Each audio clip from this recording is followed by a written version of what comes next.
Assalamualaikum warahmatullahi wabarakatuh. Perkenalkan, nama saya Nur Suci Ramadhani dengan NIM 22042139.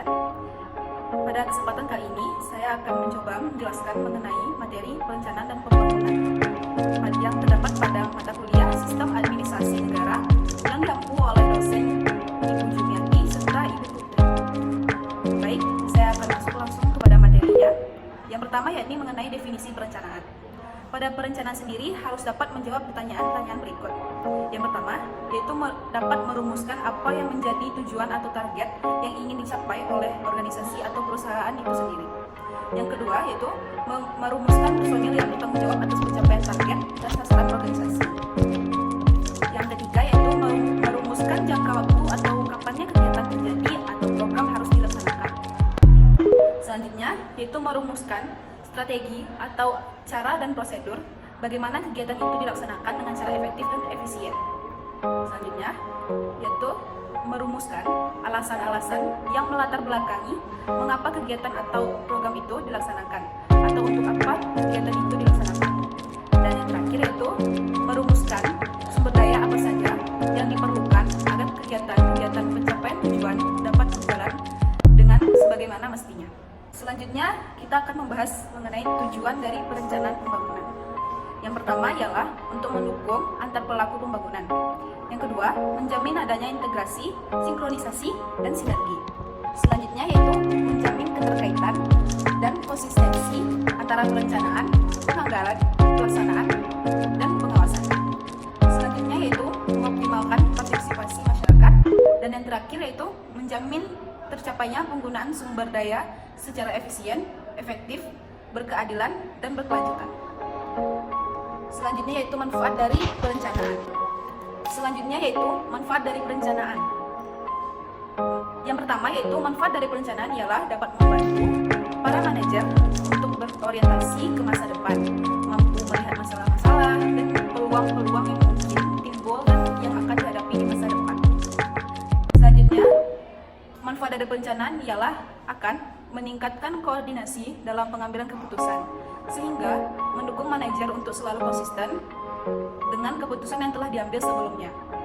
Yang terakhir, yaitu perencanaan akan menekankan kepada tujuan organisasi, mengingatkan tujuan organisasi yang harus dicapai. Pada perencanaan sendiri terdapat landasan filosofis. Yang pertama yaitu cita-cita nasional, sebagaimana yang tercantum dalam pembukaan Undang-Undang Dasar Negara Republik Indonesia tahun 1945 yang berisikan tentang berkehidupan berkebangsaan yang bebas, bersatu, berdaulat, adil, dan makmur. Yang kedua yaitu tujuan nasional. Dengan dibentuknya pemerintahan ialah untuk melindungi segenap bangsa dan seluruh tumpah darah Indonesia dan memajukan kesejahteraan umum, mencerdaskan kehidupan bangsa dan ikut melaksanakan ketertiban dunia. Yang ketiga yaitu tugas pokok setelah kemerdekaan ialah menjaga kemerdekaan serta mengisinya dengan pembangunan yang berkeadilan dan demokratis yang dilaksanakan secara bertahap-tahap dan berkesinambungan ke masa depan. Yang terakhir yaitu agar kegiatan pembangunan berjalan efektif, efisien, dan bersasaran, maka diperlukan perencanaan pembangunan. Selanjutnya yaitu materi mengenai proses perencanaan. Proses perencanaan sendiri terdapat dibagi menjadi 4 proses. Yang pertama yaitu proses politik. Proses politik sendiri yaitu pemilihan langsung dipandang sebagai proses perencanaan karena menghasilkan rencana pembangunan dalam bentuk visi, misi, dan program yang ditawarkan presiden atau kepala daerah terpilih selama kampanye. Yang kedua yaitu proses teknokratik. Ini merupakan perencanaan yang dilakukan oleh perencanaan profesional atau oleh lembaga atau unit organisasi yang secara fungsional melakukan perencanaan. Yang ketiga yaitu proses partisipatif. Perencanaan ini melibatkan para pemangku kepentingan pembangunan atau stakeholders yang antara lain melalui pelaksanaan musrenbang. Selanjutnya yang keempat, proses bottom up dan top down. Perencanaan ini memiliki aliran prosesnya dari atas ke bawah atau dari bawah ke atas dalam hierarki pemerintahan. Selanjutnya yaitu ruang lingkup perencanaan. Ruang lingkup perencanaan sendiri terbagi atas dua, yaitu dalam ruang lingkup nasional dan ruang lingkup daerah. Pada ruang lingkup nasional terdapat rencana pembangunan jangka panjang nasional. Sedangkan pada perencanaan daerah, rencana pembangunan jangka panjang daerah. Selanjutnya yaitu materi mengenai ruang lingkup perencanaan. Ruang lingkup perencanaan terbagi menjadi dua, yaitu ruang lingkup rencana nasional dan ruang lingkup rencana daerah. Pada ruang lingkup rencana nasional terdapat 5 ruang lingkup. Yang pertama, rencana pembangunan jangka panjang nasional. Yang kedua, rencana pembangunan jangka menengah nasional. Yang ketiga, rencana strategis kementerian atau lembaga. Yang keempat, rencana kerja pemerintah. Yang kelima, rencana kerja kementerian atau lembaga. Yang kedua yaitu ruang lingkup perencanaan daerah. Terdapat yang pertama, rencana pembangunan jangka panjang daerah. Yang kedua, rencana pembangunan jangka menengah daerah. Yang ketiga, rencana strategis satuan kerja perangkat daerah. Yang keempat, rencana kerja pemerintah daerah. Yang kelima, rencana kerja satuan kerja perangkat daerah. Selanjutnya yaitu alur dari perencanaan. Alur dari perencanaan sendiri terdapat 6 alur. Yang pertama ialah visi atau vision. Ini merupakan suatu kondisi ideal atau cita-cita normatif yang ingin dicapai di masa mendatang. Yang kedua yaitu misi atau mission. Ini merupakan cara yang normatif untuk mencapai visi itu sendiri. Yang ketiga yaitu tujuan-tujuan atau goals. Hal ini adalah merupakan hal yang ingin dicapai secara umum, dan setiap bentuk tujuan atau goalnya itu sendiri bersifat dapat dimaksimumkan atau diminimumkan. Selanjutnya yang keempat yaitu sasaran atau objektif.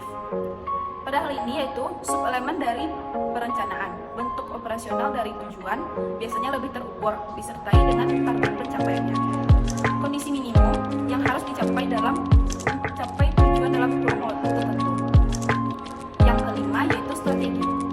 Hal ini merupakan sekumpulan sasaran dengan metode-metode untuk mencapai dari tujuan atau visi itu sendiri. Yang terakhir yaitu program. Hal ini merupakan sekumpulan aktivitas atau action untuk mencapai suatu tujuan tertentu yang dilakukan oleh suatu institusi tertentu. Selanjutnya yaitu materi mengenai bentuk perencanaan. Yang pertama yaitu terdapat rencana strategis.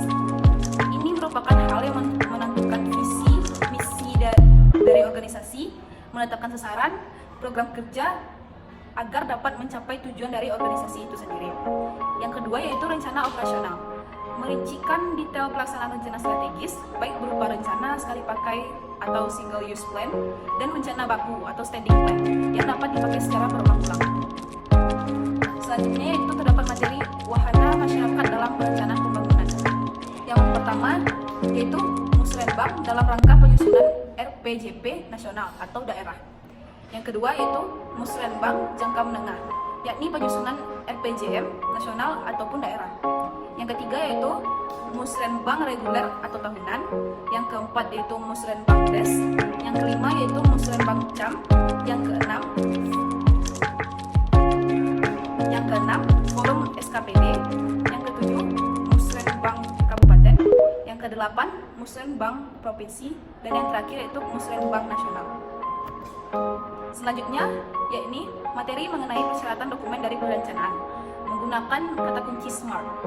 Yang pertama, spesifik atau jelas, tidak mengundang multi interpretasi. Yang kedua yaitu measurable atau dapat diukur. Dalam bahasa Inggrisnya sendiri yaitu dimaksudkan what gets measured gets managed. Yang ketiga yaitu achievable, yaitu dapat dicapai. Dalam bahasa Inggris sendiri maksudnya ialah reasonable cost using an appropriate collection method. Yang selanjutnya yaitu relevan, dan yang terakhir yaitu timely atau tepat waktu. Selanjutnya syarat-syarat dari perencanaan. Perencanaan sendiri harus memiliki dan mengetahui atau memperhitungkan hal-hal berikut. Yang pertama yaitu tujuan akhir yang dikehendaki. Yang kedua sasaran-sasaran dan prioritas untuk mewujudkannya. Yang ketiga yaitu jangka waktu mencapai sasaran-sasaran tersebut. Yang keempat yaitu masalah-masalah yang dihadapi. Yang kelima modal atau sumber daya yang digunakan serta pengalokasiannya. Yang keenam kebijakan-kebijakan untuk melaksanakannya. Yang ketujuh orang, organisasi atau badan pelaksanaannya. Yang kedelapan mekanisme pemantauan evaluasi. evaluasi, dan pengawasan pelaksanaannya. Terdapat indikator dari perencanaan yang ideal. Yang pertama yaitu prinsip partisipatif. Pada prinsip ini, masyarakat yang akan memperoleh manfaat dari perencanaan harus turut serta dalam prosesnya. Yang kedua yaitu prinsip kesinambungan. Ini merupakan prinsip perencanaan yang tidak hanya berhenti pada satu tahap, tetapi harus berlanjut sehingga menjamin adanya kemajuan terus-menerus dalam kesejahteraan dan jangan sampai terjadi kemunduran. Yang ketiga yaitu prinsip holistik. Masalah dalam perencanaan dan pelaksanaannya tidak hanya dapat dilihat dari satu sisi atau satu sektor, tetapi harus dilihat dari berbagai aspek dan dalam keutuhan konsep secara keseluruhannya. Yang keempat, mengandung sistem yang dapat berkembang. Yang terakhir yaitu terbuka serta demokratis.